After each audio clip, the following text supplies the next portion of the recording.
നമ്മുടെ വീട്ടിൽ പലതരം ധാന്യങ്ങളുണ്ട്.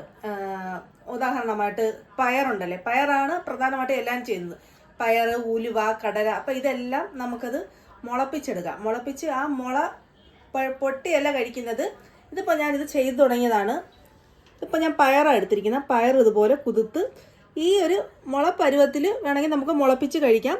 അതിനെക്കാട്ടി ഗുണമാണ് നമ്മുടെ ഈ ഒരു ഇല പോലെ ഇല വന്ന് ചെറിയൊരു ചെടിയാവുമല്ലേ. അപ്പോൾ ഇത് കട്ട് ചെയ്ത് തോരനാക്കുന്നത് ഏറ്റവും വലിയ ഗുണമാണ്. നമ്മുടെ ശരീരത്തിന് ആവശ്യമുള്ള വിറ്റാമിൻസും മിനറൽസും എല്ലാം ഒരുപാട് കിട്ടുന്നതാണ് ഇതിൽ നിന്നുള്ളത്. അപ്പോൾ നമ്മൾ ഏത് പച്ചക്കറി കൃഷി ചെയ്യുന്നതിനെ കാട്ടി ഒരു 10 ഇരട്ടി നമുക്ക് അധികം വൈറ്റമിൻസ് നമ്മുടെ ശരീരത്തിന് ഈ മൈക്രോ ഗ്രീൻസ് കൃഷിയിലൂടെ ചെയ്യാം.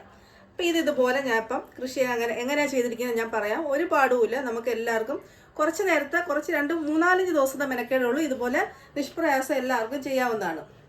അപ്പം ഇത് ഇങ്ങനെ മുളപ്പിക്കുന്നതിനെ കാട്ടി ഏറ്റവും ഗുണമെന്ന് പറയുന്നത് ഈ മുളച്ച് കഴിഞ്ഞിട്ട് ഇത് ഇലയാക്കി കഴിക്കുന്നതാണ്. ഇതിനകത്ത് ഇല വരുമല്ലോ, ഇലയാക്കി ആ തണ്ടോടുകൂടി കട്ട് ചെയ്ത് തോരനാക്കി കഴിക്കുന്നതാണ്. തോരനോ സലാഡിനോ അപ്പോൾ എങ്ങനെ വേണമെങ്കിലും നമ്മുടെ ശരീരത്തിന് ഒരു സ്പൂൺ തിന്നാൽ മതി. അത്രയും ഗുണമാണ്